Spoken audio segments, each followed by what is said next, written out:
નમસ્કાર અને સ્વાગત છે.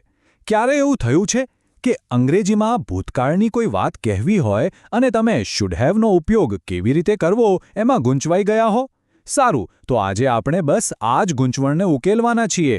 આપણે એક્ટિવ અને પેસિવ વોઇસમાં શુડ હેવનો ઉપયોગ કેવી રીતે થાય એને એકદમ સરળ રીતે સમજીશું. ઓકે, તો ચાલો આ વાક્યથી શરૂઆત કરીએ. I should have bin informed. આ વાક્ય આપણે બધાએ ક્યાંક ને ક્યાંક તો સાંભળ્યું જ હશે, સાચું ને? પણ સવાલ એ છે કે શું આ વાક્ય ગ્રામરની દ્રષ્ટિએ સાચું છે અને એનો ખરો મતલબ શું થાય છે? ચિંતા ના કરશો, આજના સેશનના અંત સુધીમાં આપણે આ રહસ્ય પરથી પડદો ઉઠાવી જ દઈશું. સારું, તો ચાલો હવે એના મૂળભૂત ફોર્મ્યુલા પર એક નજર નાખીએ. અહીંયા તમે બે સૂત્રો જોઈ શકો છો. જુઓ, એક્ટિવ વોઇસમાં જે સબ્જેક્ટ છે એટલે કે જે કામ કરે છે એ જ વાક્યનો હીરો છે. પણ જેવું તમે પેસિવ વોઇસમાં જાઓ છો એટલે ફોકસ એ હીરો પરથી હટીને સીધું એક્શન પર આવી જાય છે અને જે ઓબ્જેક્ટ હતો ને એ હવે વાક્યનો નવો સ્ટાર બની જાય છે. બસ આટલો જ ખેલ છે. ચાલો, નિયમો તો આપણે જોઈ લીધા, પણ સાચી મજા તો પ્રેક્ટિકલ ઉદાહરણો જોવામાં છે, ખરું ને? તો ચાલો જોઈએ કે આ બધું વાસ્તવમાં કેવું લાગે છે. રેડી છો? તો જુઓ, પહેલું ઉદાહરણ. એક્ટિવ વાક્ય છે યુ શુડ હેવ ઇન્ફોર્મ્ડ મી, એટલે કે તમારે મને જાણ કરવી જોઈતી હતી. અહીંયા કામ કોણ કરી રહ્યું છે? તમે, એટલે કે યુ. પણ જેવું જ આ વાક્ય પેસિવ બને છે I should have bin informed, તો આખું ધ્યાન મારા પર આવી ગયું. જોયું? મીમાંથી આઈ બની ગયું અને એ સીધું વાક્યની શરૂઆતમાં આવી ગયું. હવે આ બીજું ઉદાહરણ જુઓ.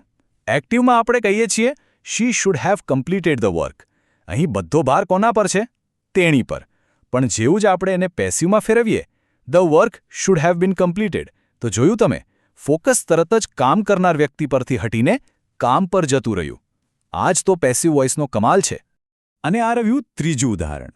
They should have followed the rules, મતલબ કે તેઓએ નિયમોનું પાલન કરવું જોઈતું હતું. આ એકદમ સીધી વાત છે. પણ એનું પેસિવ રૂપ જુઓ. The rules should have bin followed. આ સાંભળવામાં થોડું વધારે ફોર્મલ લાગે છે, નહીં? ઘણીવાર ઓફિશિયલ નોટિસ કે રિપોર્ટ્સમાં આવી જ ભાષા વપરાય છે. ચાલો વધુ એક ઉદાહરણ જોઈએ. He should have submitted the form. અહીંયા એકદમ ક્લિયર છે કે ફોર્મ કોણે જમા કરાવવાનું હતું, પણ પેસિવમાં the form should have been submitted. અહીં ભાર ફોર્મ પર છે, વ્યક્તિ પર નહીં.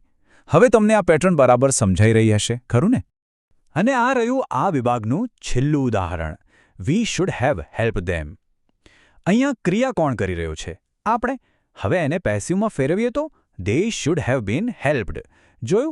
જેમને મદદ મળવાની હતી એટલે કે તેઓ હવે વાક્યના સેન્ટરમાં આવી ગયા. છે ને એકદમ સિમ્પલ?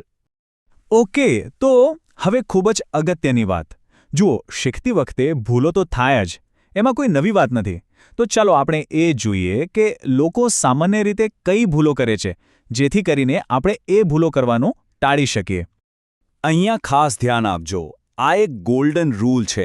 ભલે શુડ હેવ હોય કે શુડ હેવ બીન, એના પછી હંમેશા અને હંમેશા ક્રિયાપદનું ત્રીજું રૂપ, જેને આપણે V3 કહીએ છીએ, એ જ આવે. એટલે કે ઇન્ફોર્મ નહીં, ઇન્ફોર્મ્ડ. કમ્પ્લીટ નહીં, કમ્પ્લીટેડ. બસ આ એક નિયમ મગજમાં ફિટ કરી લો, તમારી અડધી ભૂલો તો એમ જ ગાયબ થઈ જશે. સારું, તો નિયમો અને ઉદાહરણો તો આપણે બહુ જોઈ લીધા. હવે સમય છે એ ચેક કરવાનો કે તમને કેટલું સમજાયું. તો શું તમે એક નાનકડી પ્રેક્ટિસ માટે તૈયાર છો? ચાલો શરૂ કરીએ. તો આ રહ્યું પહેલું વાક્ય. એક્ટિવ વોઇસ છે the chef should have prepared the meal. વિચારો જોઈએ, આનું પેસિવ શું થશે? યાદ કરો, ઓબ્જેક્ટને આગળ લઈ આવવાનો છે. અને સાચો જવાબ છે the meal should have been prepared by the chef. જોયું તમે? જે ધ મીલ પહેલાં ઓબ્જેક્ટ હતું એ હવે વાક્યનો સબ્જેક્ટ બની ગયું. જો તમારો જવાબ સાચો પડ્યો હોય તો વેલ ડન. ચાલો હવે બીજું વાક્ય લઈએ. એક્ટિવ વાક્ય છે the company should have અનાઉન્સ્ડ the changes.